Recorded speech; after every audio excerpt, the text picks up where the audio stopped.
Туура дегени бул баланын 3 айдан, 7 айдан, 8 айдан уже жаңы тиштер чыгып атпайбы, ошол убактан эле уже ата энеси, өзгөчө энеси жууп башташ керек, тиштерине кам көрүш керек. Кичинекей балдардыкы, ымыркайлардыкын атайын марлилер бар.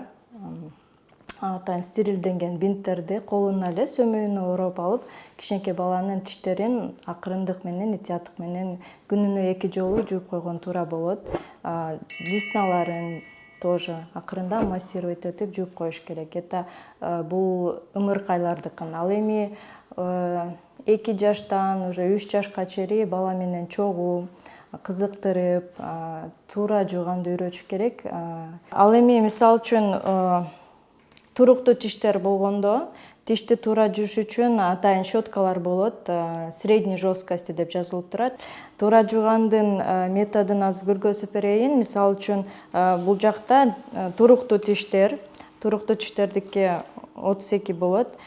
Щетка менен пастаны алып, мисалы үчүн үстүңкү жактагы тиштерди өйдөдөн ылдый акырындык менен ар бир тишти жакшылап, тазалап жуушу керек. Бул үстүңкү жактарды биз минтеп жууп атабыз, получается. Тиштин ич жагын, үстүңкү жактыкын ушундай эле движение менен жууш керек болот. Ар бир тишти жакшылап, ар бир тиштин ортосун жууганга аракет кылыш керек.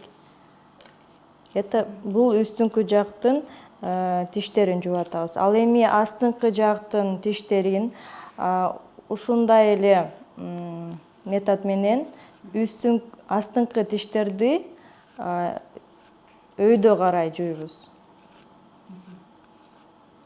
Ал эми тил жактан ушундай эле кыймыл менен жууса болот. Ар бир тишти жакшылап жуусаңар, жакшы гигиенага жетесиңер.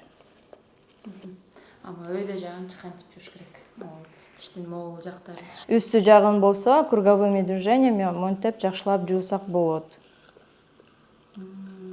Убактысы 3 мүнөттөн 5 мүнөткө чейин жуусаңар, жакшы гигиенага жетишесиңер. Bir күндө 2 жолу тамактан кийин жууш керек болот.